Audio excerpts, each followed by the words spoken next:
तो आपने अभी तक हमारे YouTube चैनल शंभू लटियाल पर यदि सब्सक्राइब नहीं किया हो तो सब्सक्राइब कर लीजिए। बहुत सारी जानकारी आ रही है वहाँ पर।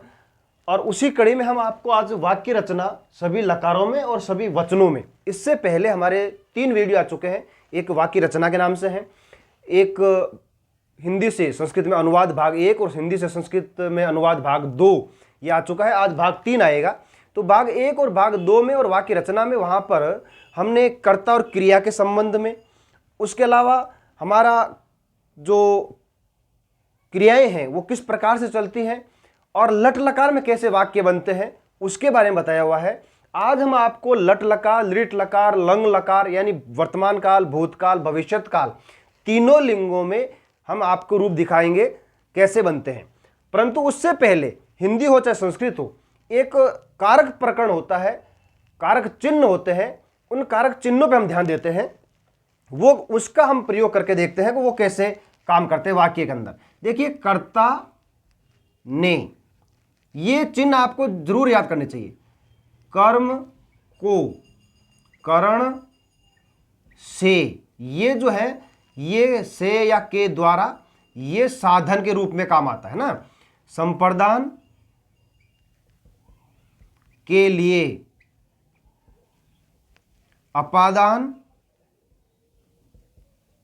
से अलग होने के अर्थ में। देखिए, तृतीया में भी है और पंचमी में भी से हैं, तो इन दोनों का अंतर क्या है मैं समझाता हूं आपको। से और यहां पर भी से, यहां पर वो साधन रहेगा, यानी वो किसी न किसी रूप में उसका सहयोग करेगा। और यह अपादान में जो से है ये उससे अलग हो जाएगा। जैसे पेड़ से पत्ता गिरा तो पेड़ का और पत्ते का वहां पे जो संबंध है वो खत्म हो गया। उसके बाद में है संबंध काके की या रारेरी। उसके बाद में अधिकरण में पेपर, ठीक है ना। इन कारक चिन्हों को आपको एक बार अच्छे से याद करना है। प्रथमा विभक्ति, द्वितीया, तृतीया, चतुर्थी, पंचमी, षष्ठी, सप्तमी, ये 7 विभक्तियों में इस प्रकार से इसके रूप चलते हैं। तो आपने इसको एक बार लिख लिया होगा। अब हम इसको चलते हैं वाक्यों की रचना में संस्कृत के अंदर, यानी हिंदी से संस्कृत में किस प्रकार से हम ट्रांसलेट कर सकते हैं उसके बारे में चर्चा करते हैं। मैं घर जाता हूं, तो मैं जो है वो उत्तम पुरुष में है, तो अहम। घर को हम बोलते हैं गृहम। घर को यानी कर्म, कर्म को, कर्ता ने कर्म को, तो कर्म में द्वितीया हो गई। जाता हूं गच्छामि, ठीक है ना। हमारे एक वीडियो के अंदर धातु और उसका हिंदी अर्थ भी हुआ है, वहां पे लिखा हुआ यही है, धातु और हिंदी अर्थ। ये भी एक हमारा वीडियो है, उस वीडियो को आप देखेंगे तो ये जितनी भी धातु हैं उनका हिंदी अर्थ मिलेगा आपको। हम सब विद्यालय जाएंगे, यहां पे देखिए ये लिट लकार है, याद रखिए। लट लकार, लिट लकार, लंग लकार, ये 3 लकार में आपको इनकी जानकारी देता हूं। इसका मतलब होता है वर्तमान काल, ठीक है ना। ये होता है वर्तमान, जिसको हम प्रेजेंट टेंस बोलते हैं।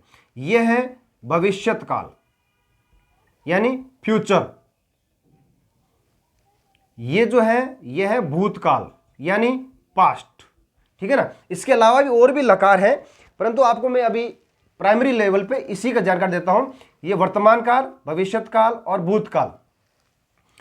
उसके अलावा भी है लोट लकार यानी आज्ञा देने के अर्थ में, लुंग लकार, इस प्रकार से है। तो हम सब विद्यालय जाएंगे, इसको हम क्या कहेंगे, हम सब यानी वयम। विद्यालय को यानी विद्यालयम। वैसे गमन के अंदर द्वितीय का ही प्रयोग होता है, जहां भी हम गमन करेंगे वहां पे द्वितीय विभक्ति का प्रयोग होता है। यहां पे वैसे तो आएगा विद्यालय में, परंतु वहां पे क्या हो रहा है, अभी हम गमन क्रिया कर रहे हैं, जाने की क्रिया कर रहे हैं। तो जाने की क्रिया करने के कारण यहां पे कौन सा विभक्ति, कौन सा लकार होगा, भविष्यत काल के अंदर यहां पे जो कारक आएगा वो आएगा कर्म कारक, ठीक है ना। तो वयम विद्यालयम गमिष्यामः। वयम बहुवचन है उत्तम पुरुष का, तो यहां पर भी बहुवचन उत्तम पुरुष का। तुम बाजार जाते हो, तुम को बोलते हैं संस्कृत के अंदर त्वम, बाजार को बोलते हैं आपणम। त्वम आपणम गच्छसि, लट लकार है तो गच्छसि। हम दोनों बाजार जाएंगे। अब हम दोनों, तो क्या हो जाएगा, आवाम आपणम जाएंगे, तो क्या हो जाएगा यहाँ पे, गमिष्यावः। ठीक है ना, ये भी द्विवचन तो ये भी द्विवचन। छात्राएं गीत गाती हैं, छात्राएं यानी बालिका बालिका बालिका बालिके बालिकाः बहुवचन, तो बालिकाः गीत को गाती है ना, तो गीतम गायन्ति, बालिकाः गीतम गायन्ति। बालक संस्कृत पढ़ेंगे, तो बालकः एक ही बालक है, तो बालकः सॉरी पढ़ेंगे बहुवचन है, तो क्या हो जाएगा, बालकाः। यहां से देखिए, यहां से हमें लकार का मालूम चल रहा है, वचन का मालूम चल रहा है कि एक वचन है या बहुवचन है। बालक एक वचन दिख रहा है हमें तो, परंतु पढ़ेंगे ये बहुवचन है, तो इसलिए यहां पे बालकाः संस्कृतम पठिष्यन्ति। ठीक है ना, पठिष्यन्ति। वह कल फल लाएगा, वह कल फल लाएगा, वह को बोलते हैं हम संस्कृत के अंदर सह, लाएगा। यहां पे देखिए, यहां पे हमें उसका मालूम चल रहा है कि ये पुल्लिंग का है या स्त्रीलिंग का है। लाएगा यानी पुल्लिंग, लाएगी यानी स्त्रीलिंग, क्योंकि सर्वनाम शब्द जो होते हैं वह लड़की भी है तो वह, और लड़का है तब भी वह। चलिए, तो सह स्वः, कल को बोलते हैं स्वः फलानी, एक फल तो लाएगा नहीं, बहुत सारे फल लेके आएगा, तो फलानी लाएगा, आनेष्यति, आनेष्यति।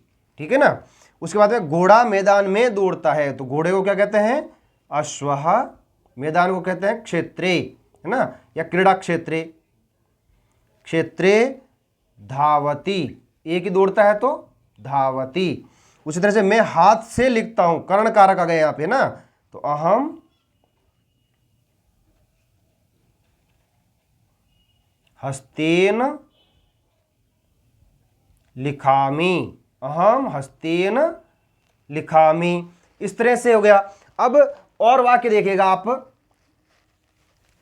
और इसी तरह से वाक्य बनाते हैं हम और ज्यादा, ताकि आपकी और प्रैक्टिस हो। इससे आप पूरे वीडियो को देखेंगे तो आपको और ज्यादा जानकारी मिलेगी।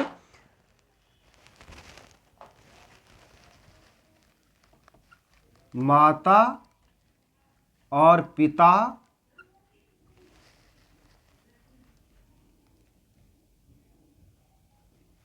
गांव जाएंगे। ठीक है ना, माता और पिता गांव जाएंगे। अब दोनों जाएंगे, ध्यान रखना इस बात का। तो क्या लिखेंगे यहां पे, माता पिता च का प्रयोग संस्कृत में ध्यान रखिए कि हिंदी में जो और शब्द है उसके आगे वाला जो शब्द है उससे जस्ट आगे हमें च का प्रयोग करना है। माता पिता च, माता पिता च ग्रामम। अब ये दो आदमी हैं तो क्या लिखेंगे, गमिष्यतः, क्या लिखेंगे, गमिष्यतः। ठीक है ना, राजा राम एक राजा था, राम एक राजा था। अब यहां पे देखिए, ये आ गया लंग लकार का, यानी भूतकाल का। रामः एकः, राजा को बोलते हैं नृपः, तो ये पुल्लिंग का है, इसलिए इसको भी हमें पुल्लिंग में यूज करना है। ठीक है ना, ये है विशेषण विशेष्य। इसका भी हमारे विशेषण विशेष्य का भी हमारे एक वीडियो बना हुआ है, उसको आप वीडियो को देखिएगा। तो रामः एकः नृपः आसीत्, लंग लकार में क्या हो जाएगा, आसीत्। ठीक है ना, रामः एकः नृपः आसीत्। उसी तरह से गुरु के लिए नमस्कार, ये हमारी भारतीय संस्कृति भी है, गुरु के लिए नमस्कार है। ठीक है ना, अब इसके लिए हम क्या लिखेंगे, गुरु के लिए, चतुर्थी विभक्ति हो गई नहीं, वही संप्रदान के लिए, तो गुरु को गुरु ही कहते हैं। गुरु के आप रूप देखिए। तो अब नमा के योग में ध्यान रखिए, नमा के योग में हमेशा चतुर्थी विभक्ति का प्रयोग होता है। यहां पे अब कर्ता में प्रथमानी लगानी है, तो क्या लगाएंगे, गुरुवे नमः। इस नमः का मतलब हो गया नमस्कार है, गुरुवे इसका मतलब हो गया गुरु के लिए, तो गुरुवे नमः। इसी तरह से आकाश से पानी गिरता है। ठीक है, अब इसका क्या बनाएंगे, आकाश से, यानी अब पानी का और आकाश का जो है वो डिस्कनेक्शन हो रहा है, तो यानी उसका वहां से संबंध विच्छेद हो रहा है, तो आकाश को क्या कहेंगे, गगनः, ठीक है ना। तो गगन के अंदर पंच भी लगानी है, तो गगनात जलम पतति। अब यहां पे गगनात जलम पतति। उसी तरह से वृक्ष से पत्ता गिरा, है ना, वृक्ष से पत्ता गिरा, ये लंग लकार यानी भूतकाल में चला गया, तो क्या हो जाएगा, वृक्षात पत्रम अपतत, ये लंग लकार में चला गया है ना, अपतत, वृक्षात पत्रम अपतत। फिर है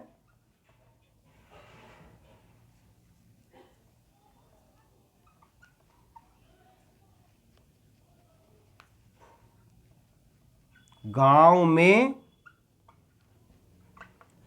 मंदिर है। अब देखिए यहां पे कोई क्रिया नहीं है ना, यहां पे जाता है, आता है, खाता पीता कुछ नहीं है, तो गांव में। अब संबंध का के की अधिकरण में पे पर, ठीक है ना, तो में, तो क्या हो जाएगा यहां पे, ग्रामे मंदिरम अस्ति, है को बोलते हैं अस्ति, ठीक है ना, ग्रामे मंदिरम अस्ति। फिर जैसे उसी तरह से मैं एक बालक हूं। अब हूं के लिए क्या लगाएंगे, यहां पे भी कोई क्रिया नहीं है, तो क्या लगाएंगे यहां पे, कर्ता हुआ अहम एकः बालकः अस्मि, अहम एकः बालकः अस्मि। उसी तरह से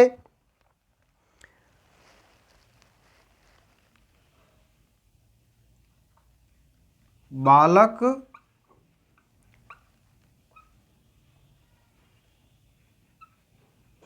आंख से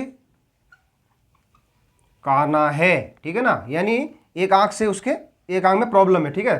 तो जब आपको अंग विकार आता है तो तृतीय का प्रयोग करता है, एक आंख से। अब यहां पे से प्रयोग है ना, तो बालकः, अब किससे है वो, नेत्र से, तो नेत्रेण काणः, ठीक है, इतना लिख दो तो चल जाएगा, कोई दिक्कत नहीं आएगी।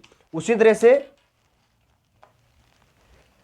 और देखिएगा एक बार, थोड़े से हैं, जितनी आप प्रैक्टिस करोगे उतना ही आपको हिंदी से संस्कृत में लिखने में आसानी होगी, ये हमेशा याद रखो। पिता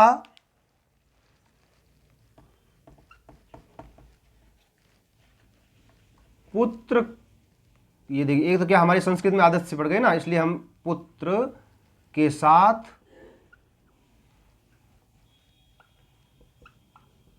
विद्यालय जाते हैं, ठीक है। तो हम जाते हैं, तो ये सम्मान सूचक शब्द, इसलिए हमने जाते हैं लिख दिया, ठीक है ना। तो यहां पे क्या हो जाएगा, इसका संस्कृत क्या हो जाएगा, पिता पुत्रेण सह, सह का मतलब क्या हो गया यहां पे, सह यानी साथ में, पुत्रेण सह विद्यालयम गच्छति, पिता पुत्रेण सह विद्यालयम गच्छति। उसी तरह से गांव के दोनों ओर वृक्ष हैं, गांव के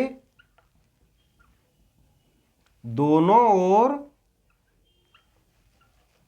वृक्ष हैं, इसका संस्कृत बनाएंगे, क्या हो गया, देखो वृक्ष हैं, अनुस्वार लग गया ना अपना आप ही, तो इसका लगाएंगे दोनों ओर, दोनों ओर के साथ में के। अब यहां पे अपादान नहीं लगाना, के यहां पे देखिएगा एक बार, इसको ध्यान से देखिएगा, ग्रामम अभीतः, अभीतः परितः निक्षा समया, इन अभीतः है ना, अभीतः, इसके योग में हमेशा द्वितीय का प्रयोग होता है, तो जहां पर भी अभीतः शब्द लगाना है तो ग्राम के अंदर के शब्द होने के बावजूद भी आपको द्वितीय का प्रयोग करना है।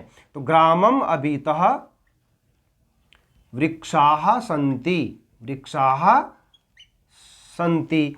उसी तरह से वह